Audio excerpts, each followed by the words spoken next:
जो है आपका इंजीनियरिंग करिकुलम का पार्ट है, ये आपका गेट सिलेबस का पार्ट है, ये एसएससी सिलेबस का पार्ट है जेई एग्जाम के लिए। और हर एक मैकेनिकल इंजीनियर वो डिप्लोमा में हो या आपका ग्रेजुएशन लेवल में हो या एमटेक लेवल में हो या पीएचडी लेवल में हो, अगर वो थर्मल फील्ड से रिलेटेड है तो ये सब्जेक्ट इंपॉर्टेंट है। ठीक है, तो आज का हमारा जो डिस्कशन होगा वो इस सब्जेक्ट के भी इंट्रोडक्शन और बेसिक डेफिनेशंस की तरफ होगा। आप बैकग्राउंड में देख रहे हैं कि सब्जेक्ट का इंपॉर्टेंस कितना ज्यादा है, कि whatever course you are taking, वो आपका एयर कंडीशनिंग सिस्टम का हो, एरोडायनेमिक्स का हो, कार रेडिएटर्स का हो, पावर प्लांट का हो, रेफ्रिजरेशन का हो, इवन जो ह्यूमन बॉडी इज मोर और लेस कनेक्टेड विद थर्मोडायनेमिक्स। ठीक है, आपका कोई ना कोई कोर कॉन्सेप्ट इन्वॉल्व होने ही वाला है इसमें। तो आज हम समझेंगे इसमें यूज होने वाले कुछ फंडामेंटल वर्ड्स, कुछ डेफिनेशंस के बारे में, और उनका यूज हम आगे सीखेंगे समय के साथ। जो हमारी नेक्स्ट सेशन होंगे तो उनका हम अप्लीकेशन कैसे करते हैं और प्रॉपर्टीज से हम किस तरह से अपने क्वेश्चन के सोल्यूशन की तरफ पहुंचते हैं, या अगर हमारे पास कोई अप्लाइड प्रॉब्लम है तो हम कैसे उस सिचुएशन को एनालाइज करते हैं। ठीक, मेरे हर वीडियो की तरह इस वीडियो का भी एक रूल है कि अगर आप इस वीडियो से कुछ लर्निंग आपका हो रहा है, आप कुछ गेन कर रहे हैं यूजिंग दिस क्यूआर कोड, आप based on your suitability, based on your pocket, you can spend some amount. आप ₹1 से लेके जितना भी खर्च करना चाहें इसमें खर्च कर सकते हैं, इस पर मैं ज्यादा टाइम नहीं दूँ। ठीक है, देन मेरा फोकस क्या है, मेरा लर्निंग आउटकम क्या होना चाहिए आज के सेशन के बाद, जो भी हम 25-30 मिनट डिस्कशन कर रहे हैं, इस डिस्कशन से हमारा आउटकम क्या निकलना चाहिए कि हमें पता चल जाए थर्मोडायनेमिक्स में कितना तरह का सिस्टम होता है, कितना प्रॉपर्टी होता है, प्रॉपर्टी क्या चीज है, स्टेट क्या चीज है, देन आपका इक्विलिब्रियम पॉइंट क्या है। नेक्स्ट, अगर हम different unit of measurement use कर रहे हैं तो वो यूनिट्स को हम कैसे आइडेंटिफाई करेंगे और उसके बारे में हमारा क्या अंडरस्टैंडिंग अब तक डेवलप है और आज उसमें क्या एनरिचमेंट होने वाला है। तो थर्मोडायनेमिक्स, जैसा मैं आपसे बोला, थर्मोडायनेमिक्स इंपॉर्टेंट सब्जेक्ट है इसलिए नहीं कि इससे एग्जाम में क्वेश्चन आता है, ये इंपॉर्टेंट इसलिए है कि आपका जीवन से लेकर मृत्यु तक सब कुछ कहीं ना कहीं इससे कनेक्टेड है। ठीक है, आपकी बॉडी में इतने फंक्शन हो रहे हैं, आप अपने बॉडी से लगातार टेम्परेचर बाहर निकालते हैं या आप बॉडी को वार्म करते हैं, कहीं ना कहीं थर्मल एनर्जी का एक्सचेंज पॉसिबल होता है। ठीक है, वेदर चेंज के साथ आप कभी स्वेटर यूज करते हैं, कभी हाफ स्लीव शर्ट लेते हैं, कहीं ना कहीं थर्मोडायनेमिक्स इन्वॉल्व है। तो थर्मोडायनेमिक्स है क्या? It is a science. कैसा science? It is a science of energy transfer, जो कि सिस्टम की प्रॉपर्टीज को इफेक्ट करता है। ठीक है, और इसका मेन एम क्या है इसको पढ़ने का, किस तरह से आप डिसऑर्गेनाइज्ड फॉर्म ऑफ एनर्जी को ऑर्गेनाइज्ड फॉर्म ऑफ एनर्जी में कन्वर्ट कर सकते हैं। डिसऑर्गेनाइज्ड और ऑर्गेनाइज से मेरा मतलब समझिए आप कि अगर लिटरल मीनिंग पे जाएंगे तो ऐसा भी बोलता है कि थर्म हीट है और डायनेमिक्स क्या है, मूवमेंट, हीट का मूवमेंट। ये हो गया एकदम इनिशियल डेफिनेशन। धीरे धीरे टाइम आगे बढ़ता गया तो हीट की जगह हम इसको एनर्जी बोल देंगे। ठीक, अब डिसऑर्गेनाइज्ड और ऑर्गेनाइज्ड क्या है? डिसऑर्गेनाइज्ड वो कि जिससे आप जिस प्रोडक्ट या आउटपुट का आशा रखते हो वो आप पूरी तरह से ना पाए, दैट इज डिसऑर्गेनाइज्ड। और ऑर्गेनाइज्ड वो जिससे आपको जो उम्मीद हो आप उस चीज को 100% पा जाए। जैसे इस सब्जेक्ट की भाषा में हम बोलते हैं कि work is my organised form of energy and heat is my disorganised form of energy. कैसे समझते हैं एक एग्जांपल की मदद से।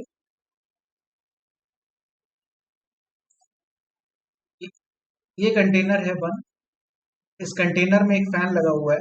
फैन नहीं बोलेंगे इसको, इसको हम बोलेंगे स्टेरर। क्या लगा हुआ है? स्टेरर, मथानी। इसके अंदर कोई लिक्विड भरा हुआ है। ठीक, इसको घुमाना स्टार्ट करिए, चर्निंग स्टार्ट करिए, क्या होगा? इस लिक्विड का टेम्परेचर धीरे धीरे राइज करेगा। क्या हो गया? आप वर्क कर रहे थे और वो वर्क हीट एनर्जी में कन्वर्ट हो रहा है और लिक्विड के टेम्परेचर को बढ़ा रहा है। दूसरा केस, अगेन कंटेनर है, फिर से पानी है, फिर से स्टेरर लगा हुआ है। अब हम उल्टा काम कर रहे हैं, हम इस कंटेनर के टेम्परेचर को इंक्रीज कर रहे हैं। सोचिए, ये स्टेरर ये मथानी अपने आप घूमना स्टार्ट करेगा क्या? नहीं करेगा।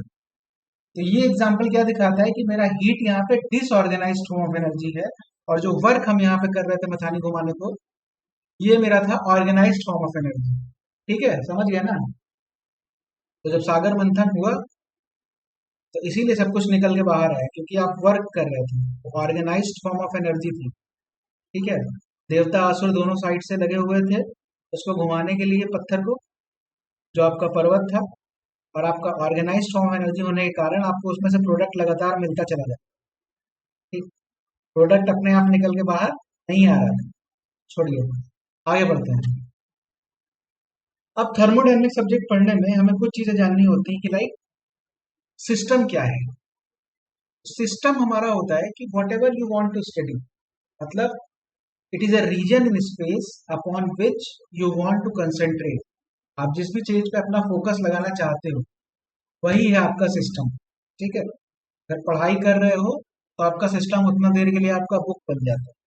अगर ये वीडियो देख रहे हो तो आपका स्क्रीन इस समय आपका सिस्टम बना हुआ है। उसके अलावा जो कुछ भी है वो सराउंडिंग है।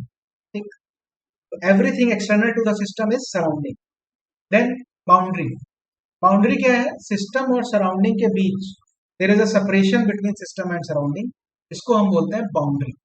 यहाँ पे दिख रहा होगा बाउंड्री। तो बाउंड्री कैसा हो सकता है? बाउंड्री रिजिड हो सकता है, बाउंड्री फ्लेक्सिबल हो सकता है, बाउंड्री रियल हो सकता है, बाउंड्री इमेजिनरी हो सकता है। अरे वाह, बाउंड्री कुछ भी हो सकता है। ठीक है, जरूरी नहीं है कि बाउंड्री हमेशा दिखाई दे, जरूरी नहीं है कि बाउंड्री हमेशा एक सॉलिड वॉल की तरह एक ही जगह पर खड़ा रहे, जरूरी नहीं है कि बाउंड्री मूवमेंट ना करे, और ये भी जरूरी नहीं है कि बाउंड्री मूवमेंट करे। तो ये क्या है? बाउंड्री बस आपके सिस्टम और सराउंडिंग को सेपरेट करने का काम कर रहा है। Then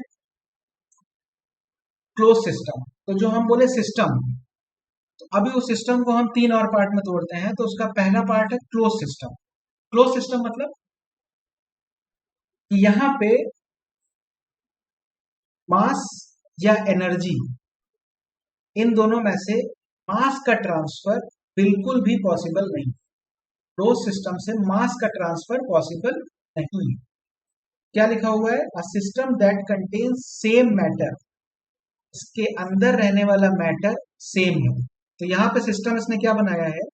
there is a piston cylinder arrangement, दोनों वॉल्व मेरा क्लोज है, ये कंफाइंड स्पेस हो गया।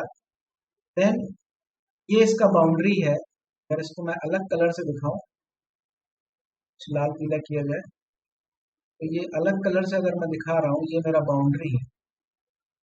तो इस बाउंड्री से कोई भी मास ना बाहर जाएगा, ना कोई मास इसके अंदर आएगा। ठीक, तो ये सिस्टम कैसा हो गया? Closed system.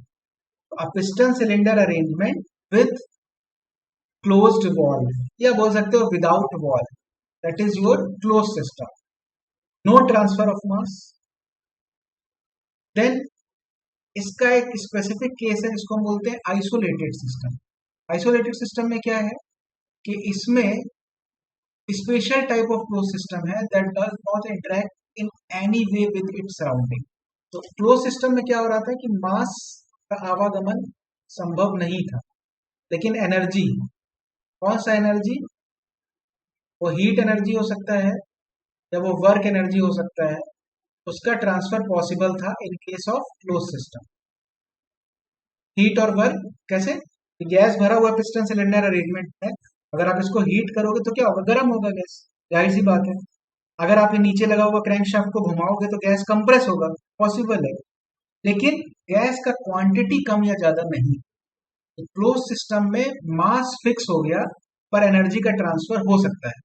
आइसोलेटेड सिस्टम में सब कुछ फिक्स हो गया, ना मास बदलेगा, ना एनर्जी का ट्रांसफर होगा, कुछ भी नहीं होगा। तो आइसोलेटेड सिस्टम का हमारा एग्जांपल क्या होता है? आइसोलेटेड सिस्टम का एग्जांपल होता है थर्मोफ्लास्क। गर्म चाय भर के रख दिया, वो गर्म बनी हुई है, ठंडा पानी भर के रख दिया, वो ठंडा बना हुआ है। ठीक, अभी बोलोगे कुछ टाइम बाद तो वो गर्म चाय ठंडी होने लगती है। तो ऐसा इसलिए होता है because that is not ideal situation. ये आपका आइडियल आइसोलेटेड सिस्टम नहीं है, पर आप उसी को आइसोलेटेड 10 12 16 घंटे में धीरे धीरे कहीं से अगर टेम्परेचर डिक्रीज कर रहा है तो दैट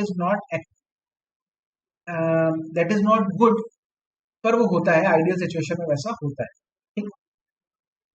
देन नेक्स्ट आता है मेरा कंट्रोल वॉल्यूम, या इसको हम बोलते हैं ओपन सिस्टम। ये क्या कहता है? ये कहता है कि मास आ रहा है आने दो, जा रहा है जाने दो, एनर्जी आ रहा है आने दो, जा रहा है जाने दो, मतलब मास और एनर्जी दोनों के लिए रास्ता खुला हुआ है, उसको हम बोलते हैं ओपन सिस्टम या कंट्रोल वॉल्यूम। नीचे दो सुंदर फिगर दिखाई दे रहे हैं आप, ठीक है। इसमें एक कंट्रोल जो बाउंड्री है, जो इसका बाउंड्री है उसको हम लोग बोलते हैं कंट्रोल सरफेस, खाली नाम बदल दिया गया है। इसमें एक कंप्रेशर लगा हुआ है, उसमें एयर इन हो रहा है, कंप्रेशर नहीं है एक्चुअली, ये एक इंजन का एग्जांपल दिया हुआ है इसमें।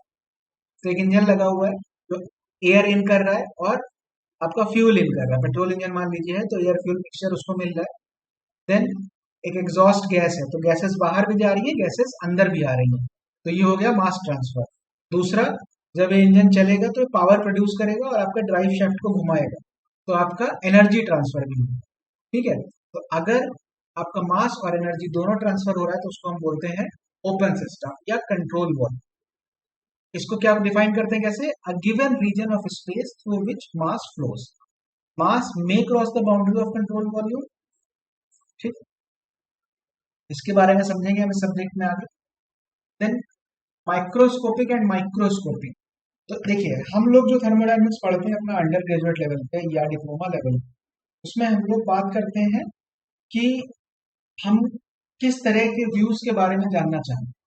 तो जो हमारा मैक्रोस्कोपिक व्यूज है, मैक्रो MACRO, तो मैक्रोस्कोपिक क्या बोलता है कि आप एक एवरेज बिहेवियर लीजिए। जैसे मेरा एक कंटेनर है, कंटेनर में गैस है, आप उस गैस को गर्म करोगे, उसका किसी भी पॉइंट पे टेम्परेचर अगर मेजरमेंट करोगे तो आप थ्रू आउट द कंटेनर उसका टेम्परेचर वही है। अगर किसी भी पॉइंट पे प्रेशर मेजरमेंट करोगे तो थ्रू आउट द कंटेनर उसका प्रेशर वही है। ठीक। That is my macroscopic approach. Macroscope, इसको हम लोग बोलते हैं कि क्लासिकल थर्मोडायनेमिक्स।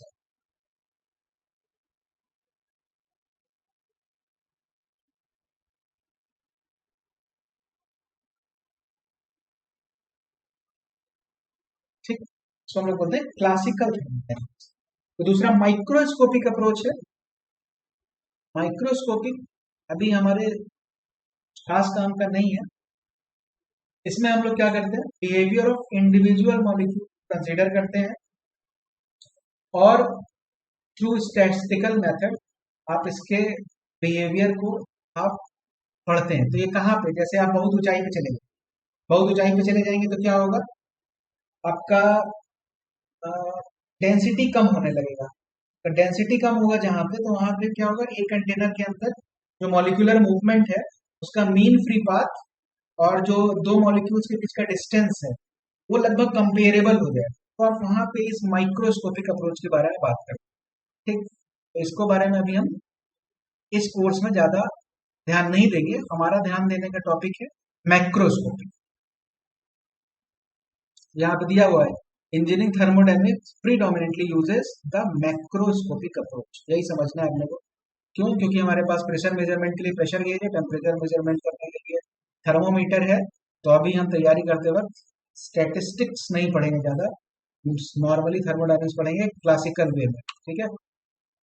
अब कुछ चीजें जो आप लगातार सुनते हो थर्मोडायनेमिक्स में, वो आती है प्रॉपर्टी, स्टेट, प्रोसेस, साइकिल। इनके बारे में हम जानते हैं कि प्रॉपर्टी क्या, व्हाट इज प्रॉपर्टी।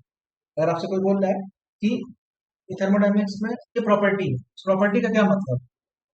प्रॉपर्टी होता है एनी मेजरेबल कैरेक्टरिस्टिक, ऐसी भी कोई चीज जिसको आप माप सकते हैं, जिसका मेजरमेंट पॉसिबल है। तो a macroscopic characteristic of a system to which a numerical value can be assigned.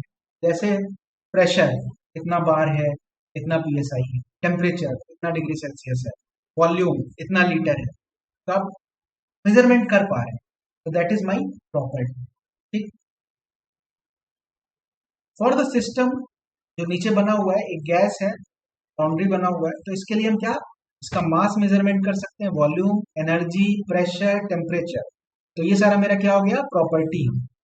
ठीक है, जैसे स्टूडेंट अपना एग्जाम देता है तो उसका हिंदी, अंग्रेजी, गणित, रसायन शास्त्र में कितना नंबर आया वो सब मेजर होता है ना एग्जाम में, इसमें 70 आया, इसमें 30 आया, 40 आया। तो उसी तरह से ये प्रॉपर्टी है। Then state. अब स्टेट क्या बताता है? स्टेट बताता है कि आपने प्रॉपर्टी तो बता दिया, दो प्रॉपर्टी या तीन प्रॉपर्टी है, कितना है। मेरा स्टेट बताता है कि आपका कंडीशन ऑफ अ सिस्टम, जो उसका प्रॉपर्टीज डिस्क्राइब कर रहा है। ठीक, तो जैसे आपको किसी पर्टिकुलर केस के लिए प्रेशर, वॉल्यूम, टेम्परेचर, ये तीन चीज पता है, मतलब आपको उसका स्टेट पता है। जैसे हम एग्जांपल में देखें कि इस पर्टिकुलर स्टेट में अगर मैं यहाँ पे प्रेशर प्लॉट कर रहा हूँ, यहाँ पे वॉल्यूम प्लॉट कर रहा हूँ, तो अगर मेरा वॉल्यूम ये V1 है, प्रेशर V1 है, तो this point is my state 1। ये दो चीज बता के मैंने उसका कंडीशन को फिक्स कर दिया। ठीक है, ये हो गया मेरा state. Condition of a system उसको हम बोलते हैं स्टेट। अगर प्रॉपर्टी फिक्स है, स्टेट आपका फिक्स रहेगा, कंडीशन आपका फिक्स रहेगा। State often can be specified by providing values of a subset of its properties। वही जो मैं बोला, वन कंडीशन दे दिया P1 V1 T1, तो क्या हो गया ये स्टेट। Then process. प्रोसेस क्या है कि एक स्टेट से दूसरे स्टेट तक जाना है, एक स्टेट से दूसरे स्टेट तक जाना है।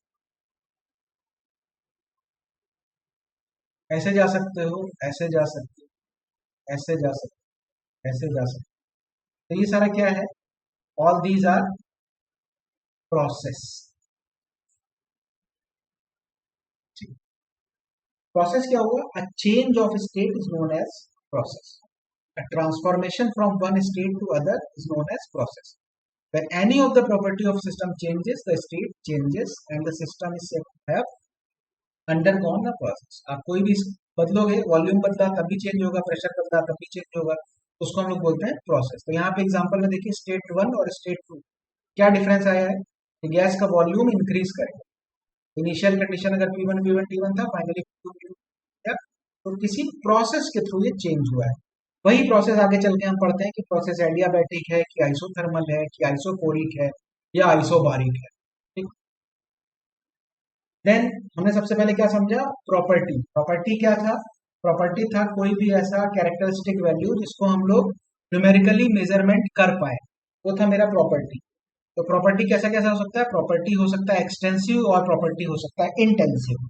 अगर आपका प्रॉपर्टी मास पे निर्भर है तो वो एक्सटेंसिव है, और अगर मास पे निर्भर नहीं है तो वो इंटेंसिव। ठीक, कैसे, मास, वॉल्यूम, एनर्जी। काइनेटिक एनर्जी हमेशा से कैसे लिखते हो, हाफ mv स्क्वायर। मास पे डिपेंडेंट है, हाँ है।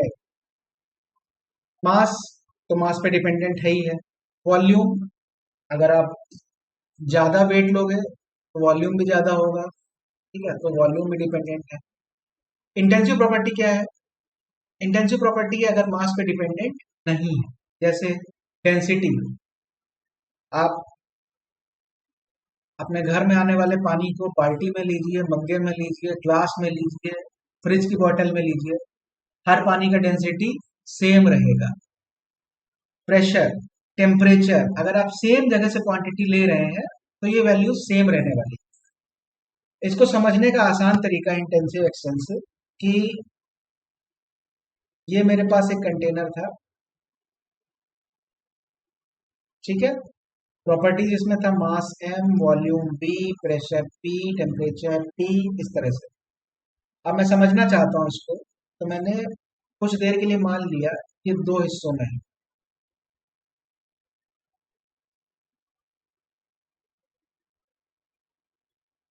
इसके दो हिस्सों में होते ही क्या हो जाएगा, m/2 m/2।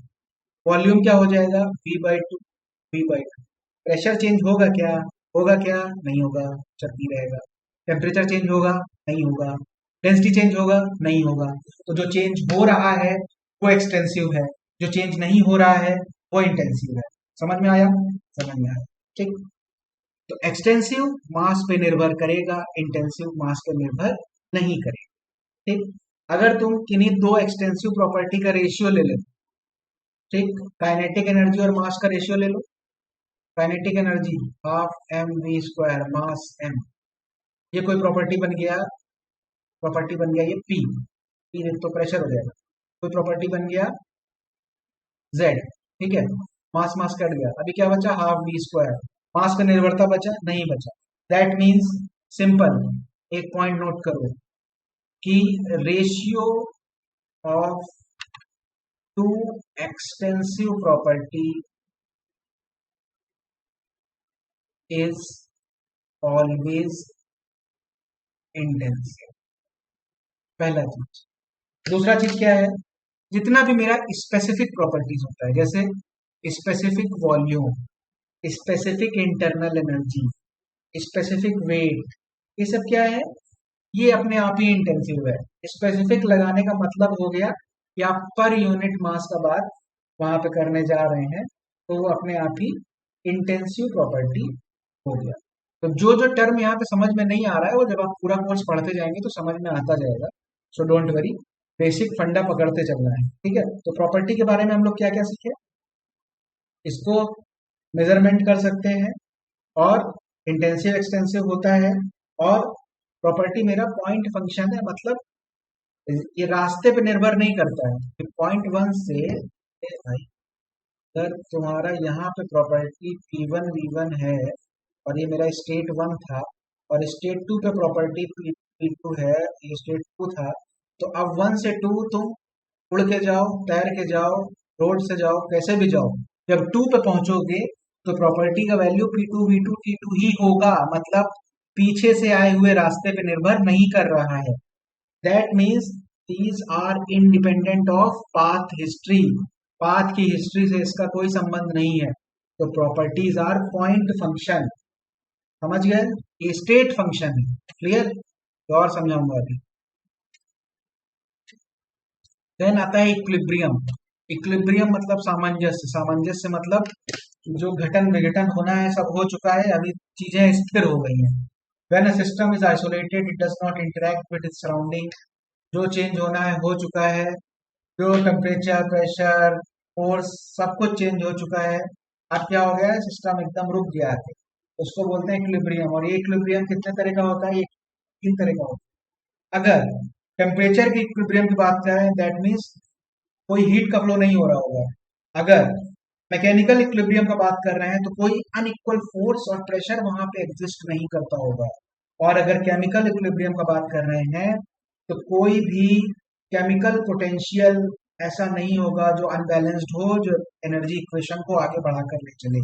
समझ गए? इक्वेशन मतलब स्थिरता, इक्विलिब्रियम मतलब स्थिरता। अब हम आते हैं अपना दूसरा सेक्शन पे जिसका नाम है यूनिट्स। तो यूनिट आप सब जानते हैं कि यूनिट अगर आप सही से डिफाइन नहीं करोगे तो आप जब भी न्यूमेरिकल सॉल्व करने जाओगे तो गलती करोगे। Unit is a specified amount of quantity bye comparison which any other quantity of same kind is measured. मतलब अगर मैं बोलूं कि मेरा वजन है 75 किलो और आप बोलो कि आपका वजन है 80 मीटर, तो क्या कंपैरिजन हो सकता है? नहीं। हमको एक तरह की क्वांटिटी को मेजरमेंट करने के लिए एक तरह का यूनिट होना चाहिए। तो वैसा एक इंटरनेशनल सिस्टम है इसमें डिफाइन किया गया है कि लेंथ को मीटर में या किलोमीटर में या फीट में, जिसमें भी नापना है आपको, ऐसा ही सिस्टम बोलता है कि मीटर में नाप, वजन को किलोग्राम में नाप, टेम्परेचर को केल्विन में नाप, ठीक है। वही है हमारा यूनिट। कौन कौन सा यूनिट बहुत ज्यादा ध्यान में रखा जाता है इंडिया में? तो ऐसा ही स्टैंडर्ड फॉलो करते हैं हम लोग, और इंग्लिश स्टैंडर्ड भी फॉलो हो रहा है। तो इसमें क्या है, कन्वर्जन फैक्टर्स आपको देख लेने हैं, अपने आप कन्वर्ट करें। ये टेबल है जहाँ पे unit of mass length time and force लिखा हुआ है। तो ऐसा ही सिस्टम क्या बोलता है, kilogram for mass, metre for length, second for time and newton for force. Then English system कुछ और बोलता है, pound mass, foot, second, pound force, उसमें कुछ कन्वर्जन फैक्टर दिया हुआ है। आप यहाँ से स्क्रीनशॉट लेके इसको पढ़ सकते हैं, बोलेंगे तो मैं पीडीएफ भी शेयर कर सकता हूँ। So in these unit system mass length and time are base unit, और फोर्स जो है वो डिराइव्ड यूनिट। बेस यूनिट मतलब वो कहीं से डेराइव होके नहीं आया है। उसके लिए एक स्टोरी है कि फलानी जगह पे फलाना पत्थर रखा है, उसका भार ये है, उसको हम बोलते हैं 1 kg। फलानी जगह पे फलानी रॉड रखी हुई है, उसका लंबाई है इतना मीटर, उसी को हम बोलेंगे 1 मीटर।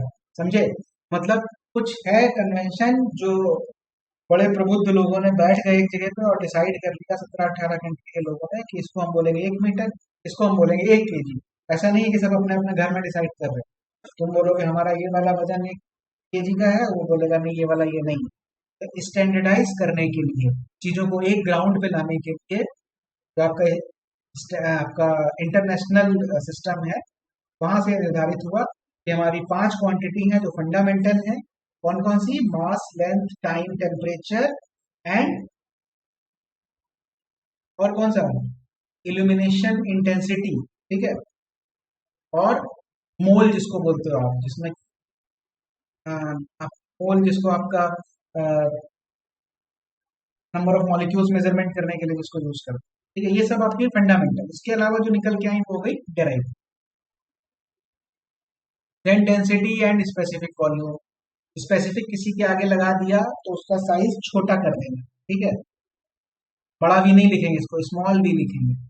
तो from a macroscopic perspective, density क्या होता है? डेंसिटी होता है मास बाय वॉल्यूम, सबको पता है। At any instant density at any point is defined as mass by volume. और यहाँ पे limit v tends to v dash. ये v डैश क्या है भाई? It is the smallest volume for a definite value of the ratio exist. मतलब एक मास लिया, वॉल्यूम को हम छोटा छोटा छोटा छोटा करते चले जा रहे हैं, और जिस पॉइंट पे वो एग्जिस्ट कर रहा है उस पॉइंट तक लेके गए, जो वैल्यू आई उसको हमने बोला डेंसिटी। ठीक है? when substance are treated as continua, कंटिन्यूआ जो है बहुत बड़ा चीज नहीं है, ये वही चीज है कि जब मेरा जो हम सिस्टम ले रहे हैं, जो कंटेनर ले रहे हैं, उसके बीच मॉलिक्यूलर जो मूवमेंट का डिस्टेंस है, जो उनका मीन फ्री पाथ है, वो आपका कंटेनर के साइज के कंपैरिजन में बहुत कम हो, कंपेरेबल ना हो, तो उसको हम बोलते हैं कंटिन्यूआ। ठीक है? तो डेंसिटी हो गया। स्पेसिफिक वॉल्यूम क्या हो गया? स्पेसिफिक वॉल्यूम हो गया, स्पेसिफिक वॉल्यूम क्या हो गया आपका? 1/डेंसिटी। so density is mass per unit volume, density is intensive property, specific volume is reciprocal of the density, specific volume is volume per unit mass. मैंने बोला था ना, कहीं भी स्पेसिफिक लगा दिया मतलब वो क्वांटिटी पर यूनिट मास के टर्म में तुम बात कर रहे हो। जब पर यूनिट मास के टर्म में बात करोगे तो वो क्या हो जाएगा? अपने आप ही वो इंटेंसिव नेचर का हो जाएगा। ठीक है? यूनिट दिया हुआ है इंग्लिश सिस्टम में, ब्रिटिश सिस्टम। प्रेशर सबको पता है, 1 मीटर स्क्वायर के एरिया में जाकर एक पर्सन खड़ा हो गया 100 kg का, तो 100 न्यूटन पर मीटर स्क्वायर या 100 kg पर मीटर स्क्वायर, आप उसको जिस तरह से कन्वर्ट करके लिखना चाहें, वो बन गया मेरा प्रेशर, मतलब फोर्स पर यूनिट एरिया। कौन सबसे पहले यूनिट देके गया? पास्कल। ठीक? 1 पास्कल 1 न्यूटन पर मीटर स्क्वायर होता है। ये आप सब इसमें समझ रहे हैं अच्छे से। देन ये कुछ चीजें जो मैं आपको बता देता हूँ, what is absolute pressure, what is pressure measuring device, ये सब क्या चीज है। एब्सोल्यूट प्रेशर होता है मेरा जब आप प्रेशर का मेजरमेंट करते हैं with respect to zero pressure. ठीक है? और जो मेरा गेज प्रेशर होता है that is with respect to atmospheric pressure. तो इसको मैं ग्राफ से दिखाता हूँ। ठीक है? यहाँ पर ग्राफ बना होता है बड़ी सा हिस्टोग्राम टाइप का। यहाँ देखिए, ये मेरा एटमॉस्फेरिक प्रेशर का लाइन है, रंग बदल रहा है। ये एटमॉस्फेरिक प्रेशर का लाइन है, ये मेरा जीरो प्रेशर है। मान लो इस पॉइंट पे तुम प्रेशर मेजरमेंट कर रहे हो, पॉइंट इसको मैंने बोल दिया ए। तो अगर ये वाला प्रेशर नापा पूरा, ये हो गया एब्सोल्यूट। अगर ये वाला डिस्टेंस नापा तो ये हो गया गेज। ठीक है? अब इसके नीचे उतर आओ, एटमॉस्फेरिक से नीचे हो और जीरो से ऊपर हो, इस पॉइंट पे कहीं मेजरमेंट कर रहे हो, तो ये हो गया एब्सोल्यूट। और जब इसके एटमॉस्फेरिक के नीचे मापते हो तो इसको गेज ना बोल के हम लोग बोलते हैं वैक्यूम। ठीक? तो ये फिगर देख के कुछ फॉर्मूले अपने आप ही दिख जाएंगे। गेज प्रेशर क्या है? गेज प्रेशर है absolute minus atmospheric, absolute minus atmospheric. ठीक है। When atmospheric pressure is greater than system pressure, the term vacuum pressure is used. Again, the formula is very clear. ठीक है। अब आता है टेम्परेचर। टेम्परेचर क्या है? इफ टू ब्लॉक्स, एक गर्म एक ठंडा, दोनों को साथ में रखा जाए सटा के, तो क्या होगा? वो आपस में थर्मली इंटरेक्ट करेंगे और एक सेम टेम्परेचर पे आ जाएंगे। देन ऑल चेंजेस रुक जाएंगे तो थर्मल इक्विलिब्रियम आ जाएगा।